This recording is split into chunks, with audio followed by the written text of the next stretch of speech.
డెఫినెట్‌గా ఈ ఫలితాలు కొంత ఆశ్చర్యం కలిగించినాయి. ఎందుకంటే స్వతంత్ర భారతదేశంలో ఎప్పుడు లేని విధంగా జగన్మోహన్ రెడ్డి గారు సంక్షేమ కార్యక్రమాలు తీసుకొచ్చి అన్ని వర్గాల ప్రజల్ని ముందుకు తీసుకురావాలని ఒక ఆలోచనతోటి కొన్ని సంస్కరణలు తీసుకొచ్చి విప్లవాత్మకమైన మార్పులు తీసుకొచ్చారు. అన్ని సెక్టార్స్‌లో కూడా. మరి ప్రజలు అది ఎందుకు గమనించలేకపోయారో, లేదు అంటే ఏమన్నా మోసం జరిగిందా?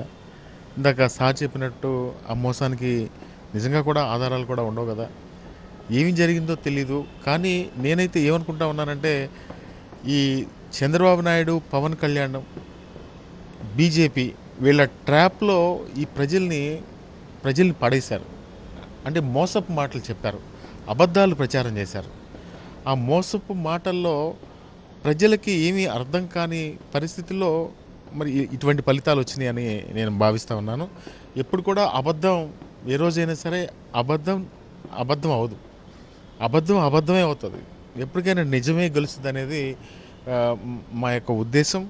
అదేవిధంగా రాబోయే కాలంలో మా కార్యకర్తల కోసం మాకు కూడా 40% ఓటింగ్ వచ్చింది.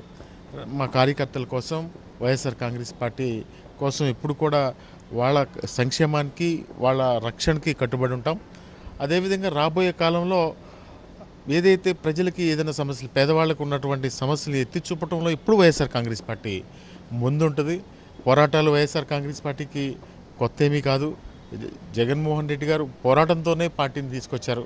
తప్పకుండా ఈ రాష్ట్రంలో వైఎస్ఆర్ కాంగ్రెస్ పార్టీని పేదవాళ్ళకి న్యాయం చేస్తుంది అనేది ఏ రోజైనా ప్రోవద్దని చెప్పి నా ఉద్దేశంగా తెలియజేస్తా ఉన్నాం. అదేవిధంగా పామరు నియోజకవర్గంలో నా ఓటమిని కూడా ఆ బాధ్యతని నేనే తీసుకుంటున్నాను.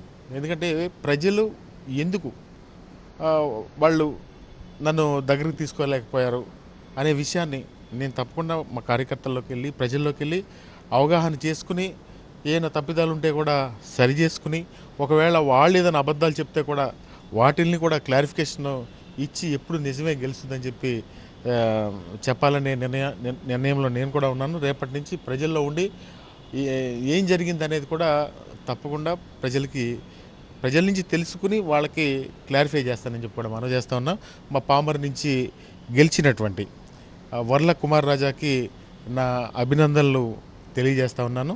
రాబోయే కాలంలో పామరు ప్రజల యొక్క అభ్యున్నతి కోసం పాటుపడమని చెప్పి వర్ల కుమార్ రాజాకి నూతన శాసనసభ్యుడిగా ఆయనకు కూడా తెలియజేస్తా ఉన్నాను.